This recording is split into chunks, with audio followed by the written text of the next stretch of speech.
right? This is my first time doing stand-up. Well, actually, it's my first time doing stand-up in an appropriate setting. It's probably what I should say.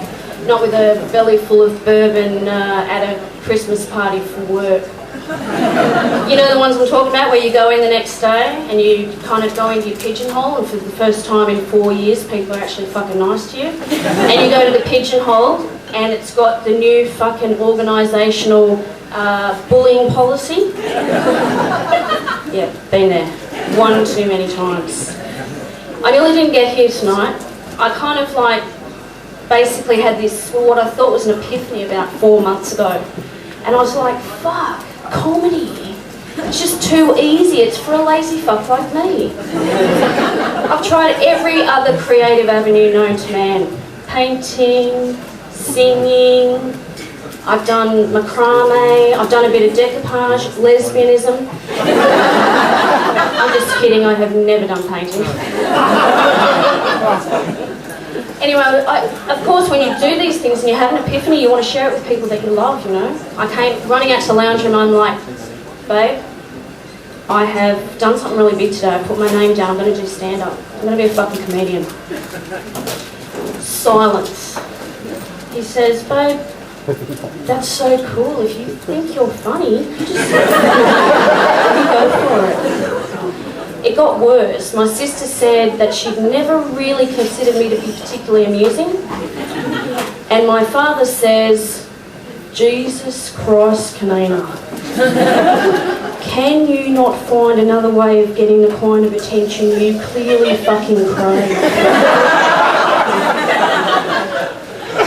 Now, I tell you, I don't think Roger Rogerson nor Chopper Read has had that sort of issue over the last couple of months. Can you imagine telling them that they're not funny?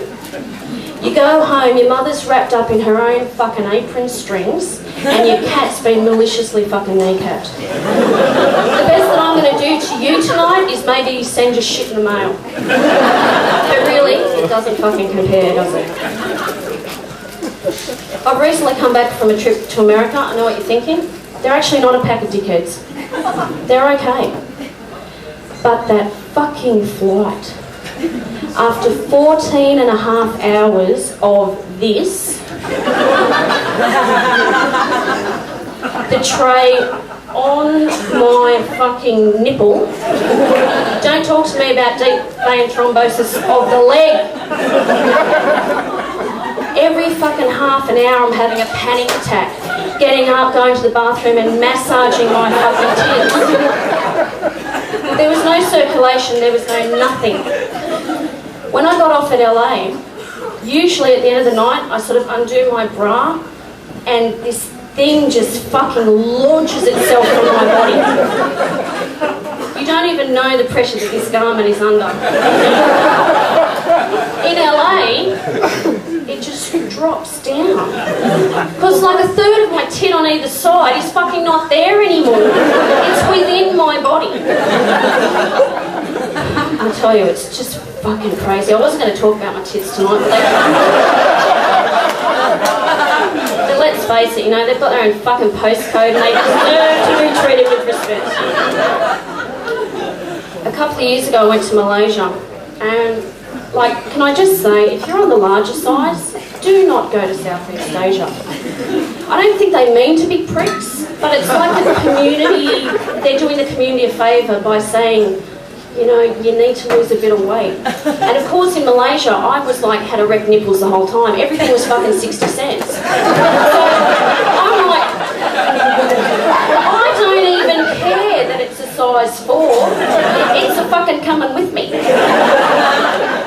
Every time I picked up this piece of clothing, which was clearly not going to go near me, not even over one breast, some little Asian man would fucking run down. Excuse me, lady, good lady, I sorry, Asian size, very, very small. Up the back corner, down, Captain. I'm like, dude, I don't do the caftan. Going back a few years ago now, I was having a wander through Target, as you do, 50% off. Now, after 25 years of seriously committing myself to shopping, You know when something says 50% off, there's usually something fucked about it. But nonetheless, don't you go back, girls. You see it and you're like, I'm coming your way. I got this stripy shirt, it was a size 12. I knew I was pushing it, but it was stretchy. It was getting on my body, I'll tell you right now. On my body it got. As I pulled it down, as I looked back up on the mirror, my fucking left tit was outside the shirt. There was a strap going from here to here with my boob out. Don't do it to yourself. This has been really fun, thanks for having me.